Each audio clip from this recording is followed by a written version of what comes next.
ఈ రోజు మా ఆయన తన ఫోన్ ఎంత మోగుతున్నా దాని వంక అస్సలు చూడట్లేదు. నేను వెళ్ళి లిఫ్ట్ చేశాను. ఆయన ఫ్రెండ్ కాల్ చేశాడు. ఏంటమ్మా మీ ఆయన ఉన్నారా లేరా, ఫోన్ అస్సలు ఎత్తట్లేదు ఏంటి అన్నాడు. ఉన్నారు అన్నయ్య గారు, అదే నాకు అర్థం కావట్లేదు, ఏంటో ఉండండి అడిగి చెప్తాను అన్నాను.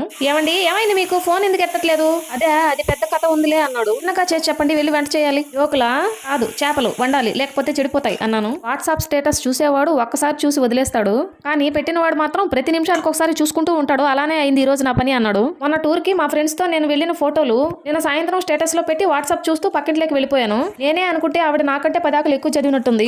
ఫోన్ లో యూట్యూబ్ చూస్తూ గమనించకుండా నాకు టీ పెట్టుకొచ్చి ఇచ్చింది. అరే ఎలాగో ఇచ్చింది, తాగేసి వెళ్ళిపోదామని తాగుతూ ఉంటే లోపు వాళ్ళ ఆయన కూడా ఫోన్ లో మెసేజ్లు చూస్తూ ఇంట్లోకి వచ్చి సోఫాలో నన్ను చూసి ఆయన ఇల్లు కాదనుకుని 4 ఖర్చుకుంటూ బయటకు వెళ్ళిపోయాడు. నేను కవర్ చేయలేక చచ్చా. రండి మీకోసమే వచ్చా, వెళ్ళిపోతున్నారేంటి అనగానే ఆయన ఫోన్ ఆఫ్ చేసి వెనక్కి తిరిగి ఇంటిని కింద నుంచి పైకి ఒకసారి చూసి ఆయన కవర్ చేసుకున్నారు. బైక్ లో స్వీట్ ప్యాక్ మర్చిపోయా తీసుకొద్దామని అన్నాడు. అదేదో సినిమాలో చెప్పినట్టు జర్రుంటే చచ్చిపోయేవాడిని అన్నట్టయింది నా పని, అందుకే ఫోన్ జోలికి వెళ్ళలేదు అన్నాడు. వీడియో నచ్చితే లైక్ చేయండి.